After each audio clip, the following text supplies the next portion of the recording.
thank you for joining us for this week's edition of It's Your City. I'm Cortney Bloomer here in our studios at the Brewery Arts Center.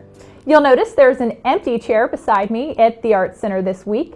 That's because our guest, Supervisor Lori Bagwell, is in the field, and she has turned the tables on Brewery Arts Center employee Jeff Fast while she interviews him about the Arts in the Park series. Lori? Hi, I'm Lori Bagwell with the Board of Supervisors, and today, It's Your City is at Park Terrace. So Jeff, can you tell me a little bit about Art in the Park? Art in the Park is a program of the Brewery Arts Center that allows us to take art projects, arts and crafts, into the community. We take it out, we take the supplies, we take a teacher, and we invite the kids to come in and do some art right there in the park, close to their home. They're walking over, riding their bikes or skateboards or whatever. And so they can come here and they can do something for an hour or 2 hours or even 15 minutes and walk away with an art project that they're proud of. Wow, and how long have you been doing it? Well, this summer we're doing it for 8 weeks. We started in July and we'll run through the middle of August.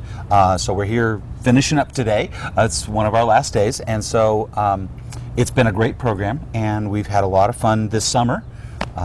So lots of kids coming in. Well, how many do you think you've been participating in the projects? We've had over 350 kids come by at some point during the summer to do some art. We've done all kinds of different things, and kids have come back and back and back. So we've had 350 visitors. It's been wonderful.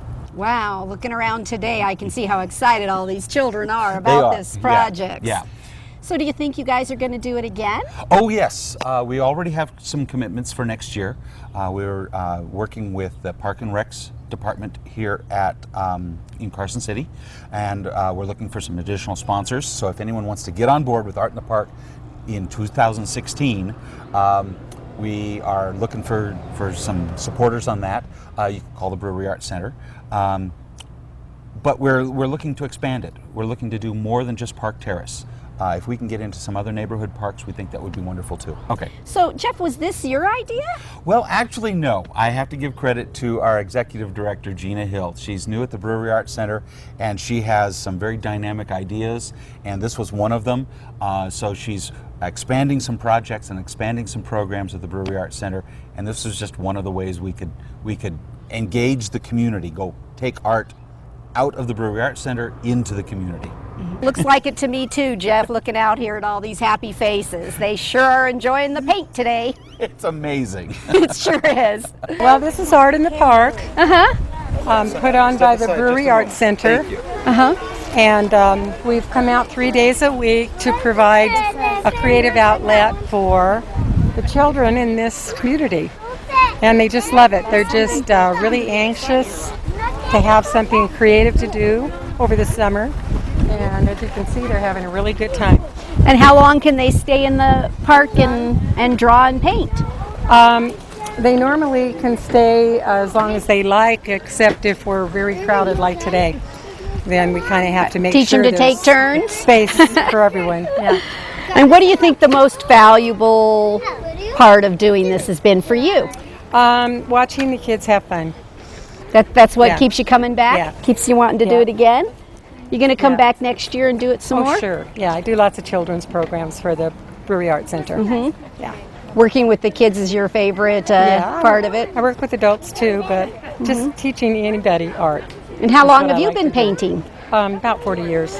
40 years! Yeah. I got to tell you how much we all appreciate you sharing your talents with the children. Thank you. And you too. So Jeff, if the community wanted to get involved with Arts in the Park to make sure it could be successful next year, can you give us a few ideas of what we could do? Well, some of our projects have been pretty simple, as little as maybe $50 to have 35 or 40 kids do an art project.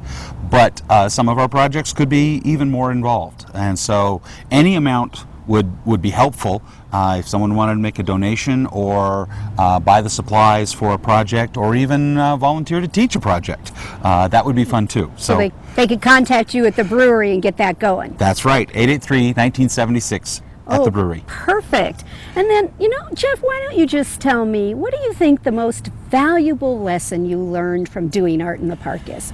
Well, art has some unique features. As a person does art, they change the way they're thinking. They're engaged with something outside themselves, and they're involved in creating something, which is a very unique experience. We had a little girl who was a little tentative. She didn't really know what she was doing. Mm-hmm. But one of our teachers sat down with her in about 20 minutes, helped her with the drawing and helped her a little bit. And at the end of that 20 minutes, she was smiling and she was engaged and she was successful. She had drawn a picture that she didn't know she could draw. And she came back a week later and was ready to go again. There was some self-esteem built in that moment where she just realized she could do something and that it was valuable. And if you can teach a child that what they do is valuable, they'll go out and change the world. I sure saw what you're talking about today when I was watching them trying to pick their rock and then draw something on it, and then just to even decide what color to paint. And they didn't even want to speak to me. They thought, oh, here's somebody in authority or something. But in the end, they were so proud to show me their rocks. And the one girl started singing ABCs to me. And suddenly we were best friends. Yes. So I certainly see that art has a communication skill to it. It really opens up the doors. Yes. And so I can't tell you how much I enjoyed today. Oh, it was very rewarding. Thank you all for joining me this week with It's Your City, a unique perspective this week with Art in the Park. Thank you. We hope you enjoyed this special edition of It's Your City with Supervisor Lori Bagwell. We'll see you again next week.